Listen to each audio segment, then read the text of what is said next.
सांख्य कारिका कक्षा 22।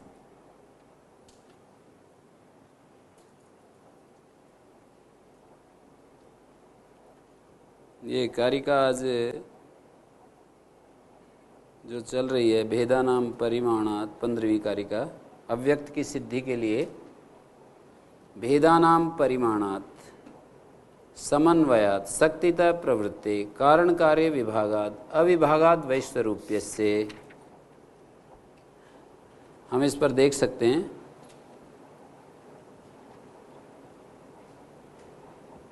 पीछे व्यक्त और उसके कारण अव्यक्त को सप्रमाण सिद्ध करने का प्रयास किया गया, फिर भी जिज्ञासुओं को अव्यक्त की सत्ता में उसका प्रत्यक्ष न होने के कारण बराबर संदेह बना रहता है। सिद्ध तो किया, युक्तियां तर्क आदि लगाए, पीछे यही किया है। उनके गुण धर्म समान होते हैं और पीछे एक हेतु भी दिया। 14वीं कारिका में भी ये बात कही कि कारण गुणात्मकत्वात् कार्यस्य अव्यक्तमपि सिद्धम, तो सिद्ध करके भी बार बार उसको सिद्ध कर रहे हैं। कोई चीज़ ज़्यादा कठिन होती है तो कई एंगल से उसको देखते हुए उसको सिद्ध करना होता है। तो उसको जिज्ञासुओं में विश्वास जागृत करने के लिए फिर बार बार अनेक दृष्टि बिंदुओं से प्रधान के सत्ता को सिद्ध कर रहे हैं। व्यक्त पदार्थों का मूल कारण अव्यक्त है, इस बात को कुछ जमाना चाहते हैं, अच्छे से जमाना चाहते हैं। तो आचार्य गौड़पाद ने यहाँ लिखा है कि लोक में जिसकी उपलब्धि होती है या नहीं होती है, दो तरह की चीज़ें दिखाई देती है। तो जो नहीं होती है, उपलब्धि नहीं होती है, वो पदार्थ ही नहीं, ऐसा नहीं कह सकते कि वो पदार्थ ही नहीं, ऐसा नहीं कह सकते। कभी कभी ऐसा भी देखने में आता है कि अस्तित्ववान पदार्थ भी दिखाई नहीं पड़ता।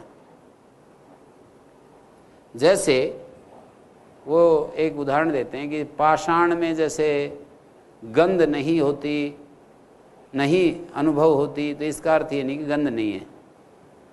पाषाण का टुकड़ा यदि हमारे को गंधहीन प्रतीत होता है तो इसका ये नहीं कह सकते कि वो गंधहीन है। तो होते हुए भी कभी कभी कोई चीज़ नहीं दिखाई देती है। प्रतिमान न होने से अव्यक्त प्रकृति की सत्ता को कोई संदिग्ध समझे तो वो ठीक नहीं है। कार्य कारण सिद्धांत पर आधारित जो बिंदु हैं उनको लेकर के अव्यक्त प्रकृति की सत्ता को सिद्ध किया जा रहा है। तो पहला हेतु है परिमाणात। लोक में जितने भी पदार्थ, जितने भी कारण दिखाई पड़ते हैं उन सब का सीमित परिमाण होता है। जैसे कुंभकार होता है, लोक में जो कर्ता दिखाई देते हैं ना, जैसे कुंभकार है, स्वर्णकार है, कोई बढ़ई है, कोई कुछ है, और जो भी कारण दिखाई देते हैं, यूँ समझ लो किसी चीज़ के निमित्त कारण या उपादान कारण जो लोक में दिखाई देते हैं। दो तरह के कारण होते हैं, एक निमित्त कारण, एक उपादान कारण। तो उन सब का कोई सीमित परिमाण हमारे सामने दृष्टिगोचर होता है। कुंभकार सीमित है, उधर मृत पिंड भी सीमित है। मृत पिंड से घड़ा बनाया जाता है, मिट्टी के ढेले से घड़ा बनाया जाता है। तो मृत पिंड भी एक प्रकार से सीमित है और कुम्हार भी सीमित है। इसी प्रकार बुद्धि से लेकर महत महाभूत पर्यंत जितने भी पदार्थ हैं, बुद्धि से लेकर महदादि बोलते हैं इसको, महदादि। महदादि कहते ही 23 पदार्थ हमारे सामने उपस्थित हो जाते हैं। तो ये जो महदादि हैं महाभूत पर्यंत, ये परिमित हैं, परिमाण वाले हैं। भेदानाम परिमाणात्, कारिका में कहा परिमाण शब्द से सीमित परिमाण को लिया गया है, मानी जो व्यापक न होकर के व्याप्य हैं। व्यापक शब्द का अर्थ होता है विभु और व्याप्य का अर्थ होता है वो सीमित। व्याप्य व्यापक को इसी तरह से हम देखते हैं, जो व्याप्य होगा वो सीमित होगा और जो व्यापक होगा वो विभु होगा। अग्नि और धुएं में धुआं व्याप्य है, अग्नि व्यापक है, अग्नि विभु है। व्याप्य जो धुआं है, धुआं वहाँ नहीं है जहाँ अग्नि है, पर अग्नि वहाँ भी है जहाँ धुआं है। अग्नि व्यापक है ना, धुआं वहाँ नहीं है जहाँ अग्नि है, जैसे कि हीटर आदि में चिलकते हुए अंगारों में वहाँ धुआं नहीं है पर अग्नि है। जो अधिक स्थान घेरे वो व्यापक, जो कम स्थान घेरे वो व्याप्य। तो ऐसे समझिए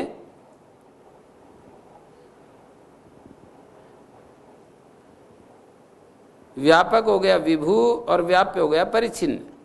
तो महदादि कारणों में भी अपने अपने कार्य की दृष्टि से, अपने अपने कार्यों की दृष्टि से इनमें भी व्यापकता है। जैसे महत है, अहंकार है,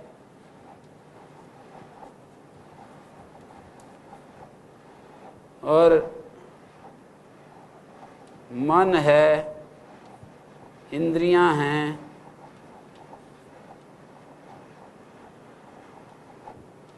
इंद्रियां मानी 10, और इधर तन्मात्र हैं, और तन्मात्र के बाद स्थूल भूत है। ये 23 हो गए ना।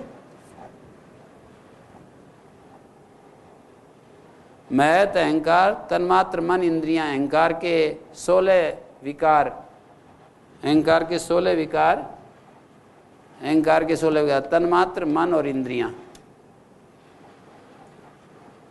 ईश्वर के अहंकार के तन्मात्र विकार हैं, हमारे जीवों के अहंकार के मन और इंद्रियां विकार कहे जा सकते हैं। ये जो सृष्टि है जो हमें दिखाई देती है, ईश्वर के अहंकार के तन्मात्र विकार। ये सांख्य की दृष्टि से जो मेरे को समझ में आया वो बता रहा हूँ कि ईश्वर भी एक बुद्धिशाली तत्व है, ज्ञान पूर्ण सत्ता है। ज्ञान का जिसमें चरम उत्कर्ष है, और जहाँ ज्ञान का चरम उत्कर्ष होता है वहाँ शक्ति का भी चरम उत्कर्ष होता है, क्रिया का भी चरम उत्कर्ष होता है। तो ईश्वर एक ऐसी सत्ता है जिसमें ज्ञान का और क्रिया शक्ति का दोनों का चरम उत्कर्ष है। तो उसकी भी एक बुद्धि है, उसका भी एक अहंकार है। एको हम बहुश्याम आदि शब्दों से उसी को व्यक्त किया है। उस अहंकार से तन्मात्र और जीवों के अहंकार से मन और इंद्रियों की अभिव्यक्ति होती है। जीवों के साथ जुड़ा हुआ जो अहंकार तत्व है उससे मन और इंद्रियों की अभिव्यक्ति होती है। यहाँ पर सामूहिक रूप से सारे अस्तित्व को मिला करके कह दिया है। जीव के अहंकार से तो तन्मात्र की अभिव्यक्ति नहीं होनी चाहिए, नहीं हो सकती, पर ये सामान्य रूप से जो कह दिया है सूत्र में। तो मैं ये कह रहा था कि यहाँ पर महदादि कारणों से भी अपने अपने कार्य की दृष्टि से व्यापकता, जैसे ये व्यापक है, ये व्याप्य है, ये व्यापक है, ये व्याप्य है। कारण जो है वो व्यापक होता है, कार्य व्याप्य होता है। तो अपने अपने कारणों की दृष्टि से इसमें व्यापकता है। फिर भी इन पदार्थों में ये जो व्यापकता है इसको हम कहेंगे सातिशय व्यापकता है, अतिशय सहित व्यापकता है, सातिशय व्यापकता है। ये जो व्यापकता है मन की दृष्टि से अहंकार, सातिशय व्यापकता है, अतिशय के सहित व्यापकता है।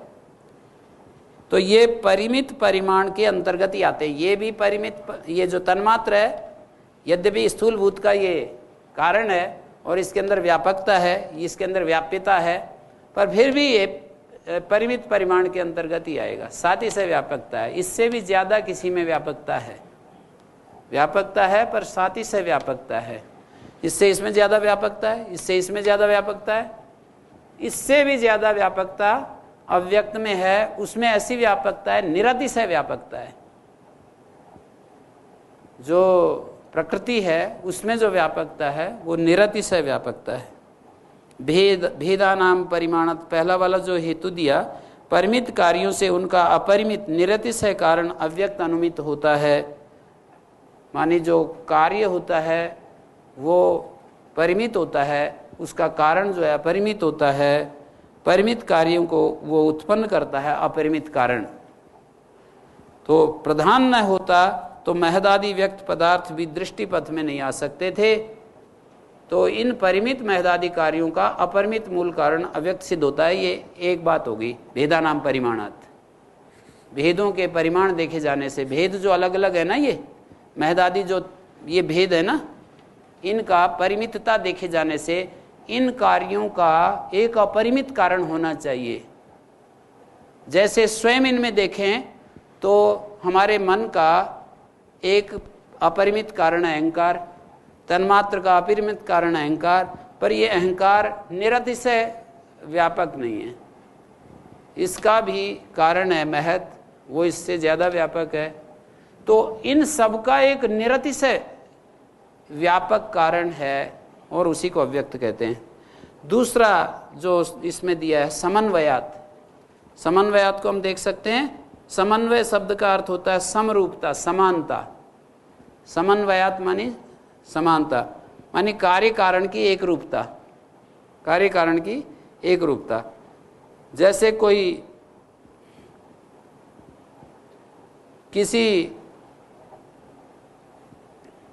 अच्छा कोई व्रतधारी ब्रह्मचारी दिखाई दे तो उसके अनुरूप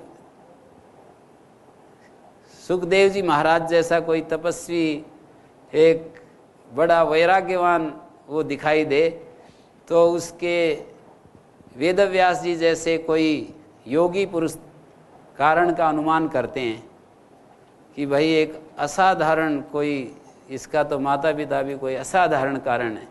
किसी तपस्वी ब्रह्मचारी को देखकर उसके माता पिता का अनुमान होता है।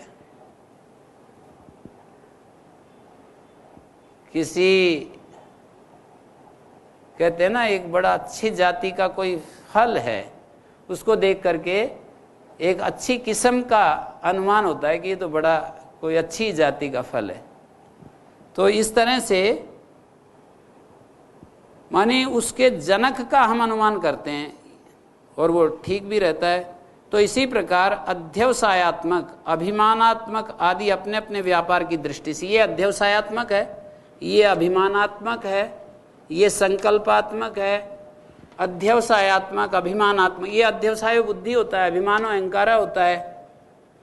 बुद्धि का क्या कर्म है? अध्यवसाय, निश्चय करना। अभिमान, अहंकार का क्या है? अभिमान। अपने अपने व्यापार की दृष्टि से महत, अहंकार आदि तत्वों में तो पार्थक्य है। ये निश्चय कर रहा है, ये अहंकार कर रहा है, तो इनमें तत्वों में तो पार्थक्य है ना। फिर भी सुख दुख मोह की एक रूपता से इनमें ऐक्य है। सुख दुख मोह की एक रूपता के कारण महत, अहंकार, मन आदि में एकत्व है, समन्वयात।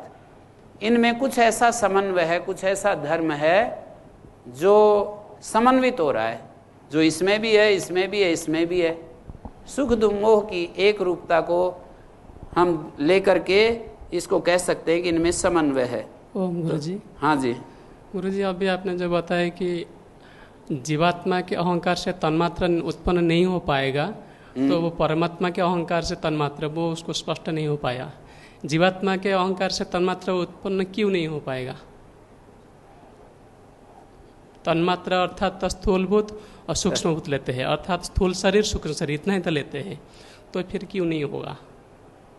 ठीक है, मतलब मैंने एक संभावना रखी, यदि ऐसा बुद्धि संगत व्याख्या, मैं बिल्कुल उसको ना, उसमें कोई मेरे को एक संभावित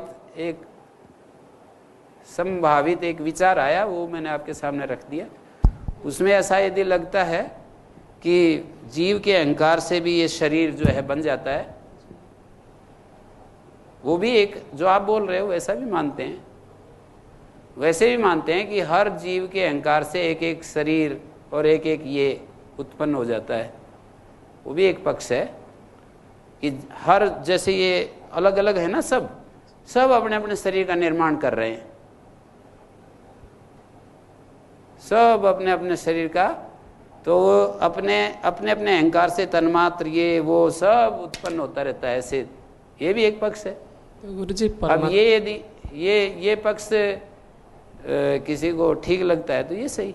गुरुजी, परमात्मा के अहंकार और जीवात्मा के अहंकार में अंतर क्या है? अहंकार परमात्मा, मैं इसके ऊपर ले गया ना, ये जो सृष्टि है, सूर्य चंद्रमा तारा, वो जो है उसके लिए निर्मित करने के लिए जीव का अहंकार नहीं, एक और ईश्वर तत्व चाहिए जिसके अहंकार से ये सूर्य चंद्रमा, आपकी जो बात है वो केवल एक शरीर पर आ गई, पर ये सूर्य मेरे अहंकार से नहीं बना, ये चंद्रमा, ये धरती आकाश मेरे अहंकार से नहीं बन सकती।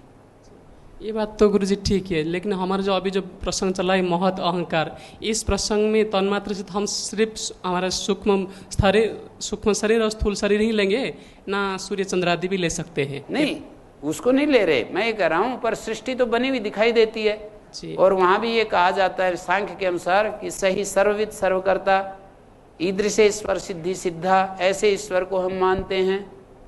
तो वो जो सर्वविद और सर्वकर्ता है, तो ये सर्वकर्ता मतलब सूर्य चंद्र तारा धरती आकाश जो बने हैं, तो ये उसके अहंकार से मानना होगा। आप अपने एक एक जीव, जैसे आप एक एक जो जीव हैं, एक पेड़ पौधा है, एक कुत्ता है, बिल्ली है, उसका जो शरीर है, तो वो उसके अहंकार से निर्मित हम कह सकते हैं। ओम। गुरुजी, ये जो प्रकृति में जड़ पदार्थ हैं, इन सभी का जो उत्पत्ति का जो प्रोसेस है वो भी ऐसा ही होता है, महत अहंकार ये सब भी होते हैं। जैसे पत्थर को लें तो फिर बाद में ये जो स्थूल भूत है ना, ये तत्वात्मक भूत अलग है, और ये जो दिखाई दे रही है ना मिट्टी, ये जो दिखाई दे रहा है लकड़ी, ये सारा ये स्थूल भूत के ये अगला और कई सारी चीज मिल करके अगला द्रव्य, ये स्थूल भूत तत्वात्मक भूत नहीं है। ये जो जैसे मिट्टी जो हमारे को दिखाई देती है, हमको पानी जिसको हम पीते हैं, वो तत्वात्मक भूत नहीं है। ऐसे मैंने सुना कि तत्वात्मक भूत वो तो फिर और कॉम्बिनेशन होकर के कई चीज़ों का एक और अगला प्रोसेस से बना है। हाँ जी जी, ये जीवात्मा के अहंकार से तन्मात्र नहीं बनते हैं, तो ये जीवात्मा के अहंकार से तन्मात्र बनते हैं, ऐसा किसका मत है? जो ये मानता है जीवात्मा के अहंकार से तन्मात्र बनती हैं, ये किसका मत है? ये कुछ सांख्य के ऊपर लिखने वाले जो लोग हैं ना, कि हमारा जो शरीर है जी, वो हमारे शरीर की रचना हमारे ही वो अहंकार से बनता है जी।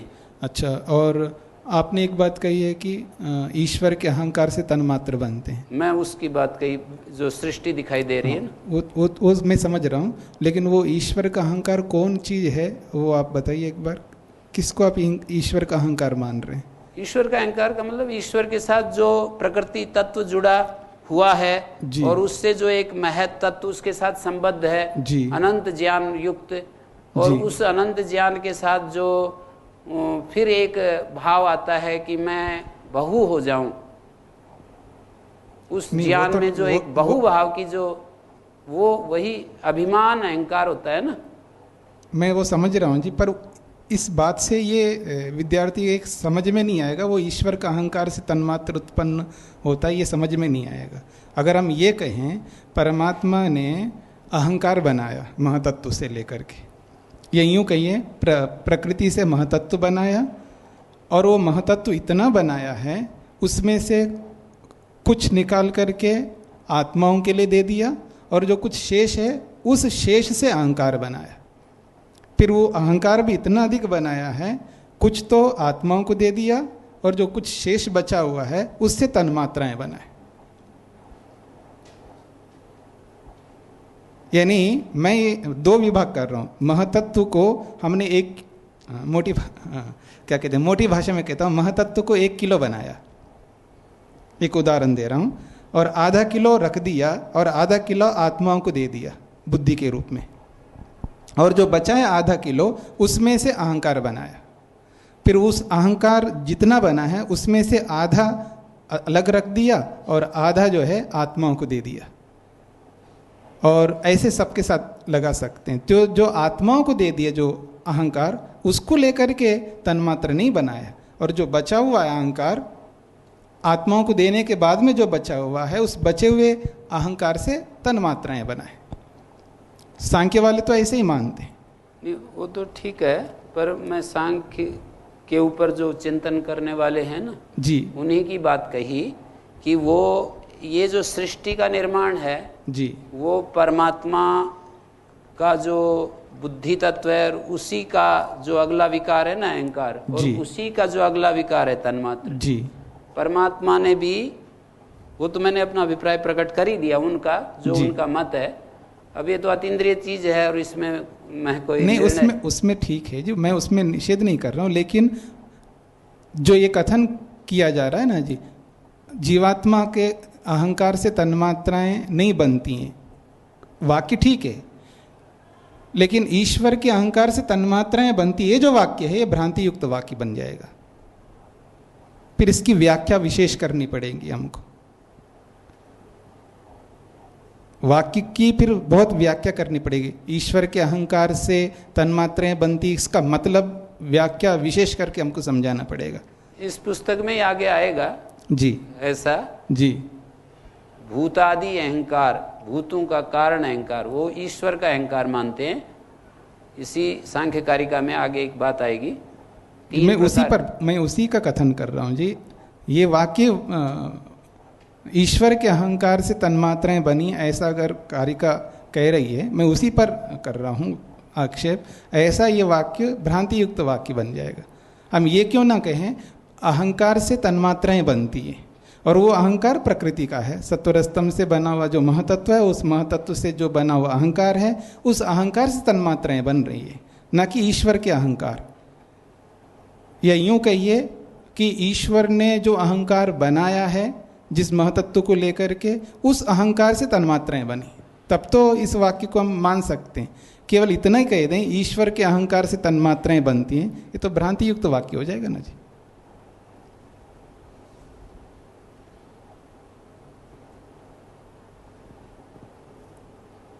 चलो इसमें अगला हेतु देखते हैं। भेदानाम परिमाणात् समन्वयात् शक्तितः प्रवृत्तेश्च। जैसे एक मन और विचारना जी, मन और विचारना, इनमें जो भेद है, या चक्षु इंद्रिय और देखना, इसमें जो भेद है, या कर्मेंद्रिय एक हाथ है और करना, इनमें जो भेद है, ऐसे यदि मन की तरह ये अहंकार को उत्पन्न न माने द्रव्य के रूप से, जैसे मन एक है उसमें विचारते हैं, हाथ एक है कर्मेंद्रिय उसमें काम करते हैं, चक्षु इंद्रिय ज्ञानेंद्रिय हैं उससे देखते सुनते, ऐसे जो ये अहंकार है, मन हाथ और इंद्रिय की तरह यदि है तो इनका एक काम हमको देखना होगा। और इसमें लोग ऐसे भेद करते हैं कि ये अहंकार दो प्रकार से हो गया, एक तो द्रव्यात्मक अहंकार और एक उससे क्रिया करते हैं अहंकार। जैसे मन हो गया द्रव्यात्मक वस्तु और उससे क्रिया करते हैं सोचना, और चक्षु इंद्रिय ये एक द्रव्यात्मक स्थिति में है और उससे काम करते हैं देखना। ऐसे एक अहंकार एक वस्तु के रूप से ये निर्मित हो रहा है, महतत्व से अहंकार एक वस्तु के रूप से आ रहा है और उससे फिर अहंकार करते हैं, जो मैं बड़ा है छोटा है ऐसे, और वहाँ एक अहंकार नामक वस्तु है, जैसे मन नामक एक वस्तु है और हम सोचते हैं। तो ऐसा द्रव्यात्मक और क्रियात्मक अहंकार के रूप से दो भेद कर देते हैं। इसको कैसे समझें?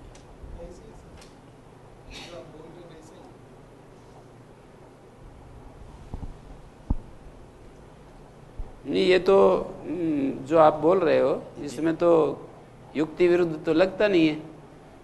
तो फिर हम ये मान लें गुरु जी कि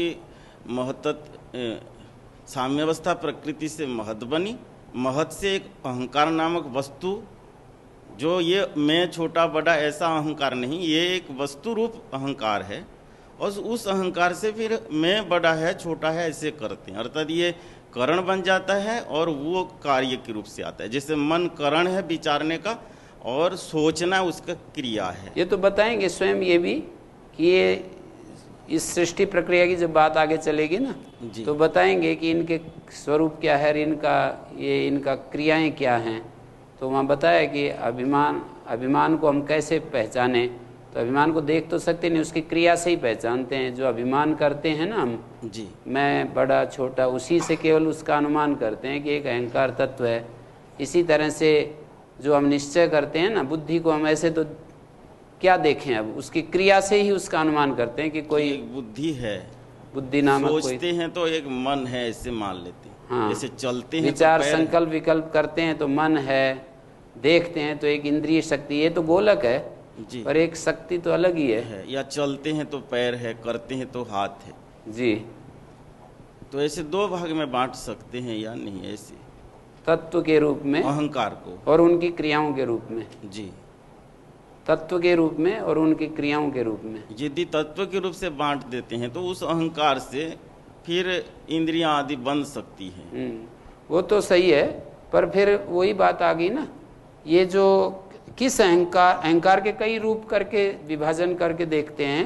इसी सांख्यकारिका में आएगा कि उसके राजस भाग से ये इंद्रियां बनी, उसके सात्विक भाग से अहंकार के मन बना, उसके तामस भाग से तन्मात्र बने। इस तरह से विभाजन करके देखते हैं। अहंकार का जो तामस भाग है उससे तन्मात्र, उसके राजस भाग से इंद्रियां, उसके अहंकार का जो सात्विक भाग है उससे मन का निर्माण हुआ। जी, अहंकार के 3 रूप कर देते हैं और 3 चीजें यहाँ पर निर्मित हो रही है ना, तन्मात्र, मन और इंद्रियां। और इंद्रियों में भी 2 हैं, कर्मेंद्रियां, ज्ञानेंद्रियां। तो राजसिक सात्विक से इंद्रियां ज्ञानेंद्रियां, और राजसिक तामसिक से कर्मेंद्रियां, और तामसिक अहंकार से तन्मात्र। पर ये कैसे, किस तरह से निर्मित, मानी मेरे को इसमें तो संशय नहीं है, मेरे अपने लिए कह रहा हूँ मैं, और दूसरा कोई समझता है। जहाँ मैं ये बात बोलूँ, जैसे कल स्वामी जी ने एक बात कही कि भाई दूसरे यूँ कह करके भी आदमी सावधान हो उसके बारे में कि भाई मैं दूसरे को गलत कर रहा हूँ या मैं असहमत हूँ तो कह ही दूंगा कि ये मेरे को अभी जो है ना आपकी बात गलत लगती है। पर मैं ये कहता हूँ क्योंकि ये अतीन्द्रिय चीज़ें हैं, इसमें जैसा मैं समझ पाया हूँ वो मैं अपनी बात कह रहा हूँ कि ये जो सृष्टि का निर्माण है, तो इसका निर्माण और एक एक व्यक्ति का निर्माण, एक एक इकाई का निर्माण, जैसे एक हमारे शरीर का निर्माण, एक शरीर का निर्माण, एक शरीर का निर्माण, तो परमेश्वर के साथ इस तन्मात्र को जोड़ने में तो कोई मुझे भी प्रतिपत्ति नहीं लग रही। जी, आप जो समझ रहे हैं वो बिल्कुल ठीक समझ रहे हैं जी। मैं आपके उस समझ को गलत नहीं बता रहा हूँ, आप वही समझ रहे हैं। लेकिन ये जो वाक्य आ रहा है निकल करके कि ईश्वर के अहंकार से तन्मात्राएं बनती हैं, पुरुष के अहंकार से तन्मात्राएं नहीं बनती हैं, ये जो 2 वाक्य अलग की है ना, तो एक तो पुरुष के अहंकार से तन्मात्राएं नहीं बनती है, वाक्य सही है, इसमें कोई दिक्कत नहीं है। उसको भी कुछ लोग ऐसा मानते हैं ना कि पुरुष के अहंकार से भी ये शरीर की तन्मात्राएं नहीं, ऐसा जो मानते हैं खैर वो अलग बात है, वो ऐसा हो नहीं सकता है। लेकिन जो दूसरी बात है, ईश्वर के अहंकार से तन्मात्राएं बनती है, इस वाक्य में दोष है। सिद्धांत में दोष नहीं दिखा रहा हूं मैं, वाक्य में दोष दिखा रहा हूं कि ऐसे वाक्य से भ्रांति उत्पन्न होती है, ये मेरा कथन था। बाकी आप जो कथन कर रहे हैं आप उसको समझ कर रहे हैं, आप ठीक ही समझ रहे हैं, मेरे को उसमें कोई दोष नहीं दिखाना था। ये जो वाक्य है कारिका का, उस वाक्य पर दोष दिखा रहा हूं मैं कि ईश्वर के अहंकार से तन्मात्राएं बनती है, ये वाक्य में दोष है, ये कहना था मेरे को। तो स्वामी इसमें सही वाक्य क्या होगा? सही वाक्य है कि अहंकार से तन्मात्राएं बनती हैं। किसके अहंकार से? परमात्मा ने एक अहंकार बनाया है, उस अहंकार से ही तन्मात्राएं बनती है। अब प्रश्न है कि किसके अहंकार, अहंकार अलग अलग नहीं है, अहंकार तो एक ही है। एक मैंने बताया ना एक उदाहरण कि 1 किलो अहंकार जो है 1 किलो बनाया, वो अहंकार किसका है? महतत्व से बना है। महतत्व? हाँ, परमात्मा का ही महतत्व मानने हैं? परमात्मा नहीं, सत्वर स्तंभ से महतत्व बनाया और उस महतत्व से फिर अहंकार बनाया, और जितना अहंकार बनाया है उसमें से आधा अहंकार तो सब आत्माओं को बांट दिया थोड़ा थोड़ा। जैसे हम आटा का लोंदा बना देते हैं ना, उसमें से आधा तो रख लेते हैं और आधा आटे के लोंदे से रोटियां बना के आपको खिला दिया। तो इस प्रकार की मान्यता से स्वामी जी ऐसा और लग रहा है कि व्यक्ति जो है उसको महतत्व मिल गया, फिर अहंकार मिल गया, फिर तन्मात्राएं मिल गई, उसके अपने महत्व से अहंकार बनना या उसके अपने अहंकार से तन्मात्राएं मन इंद्रिय आदि बनना, वो फिर नहीं है। उसको सब चीज़ें सेपरेट मिलती जा रही हैं। उसको महत्व मिला, फिर अहंकार मिल गया, फिर तन्मात्राएं मिल गई, ऐसे। हाँ जी, हाँ जी, बिल्कुल सब चीज़ें अलग अलग अलग मिल रही हैं। जी जी, यानी आत्मा को जो मिले हैं, आत्मा को मिले हुए चीजों से ये सब नहीं बन रहे। आत्मा, जीवात्मा को महतत्व मिला, उस महतत्व से अहंकार बना, ऐसा नहीं कहा जा रहा।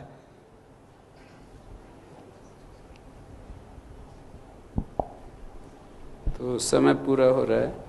ओ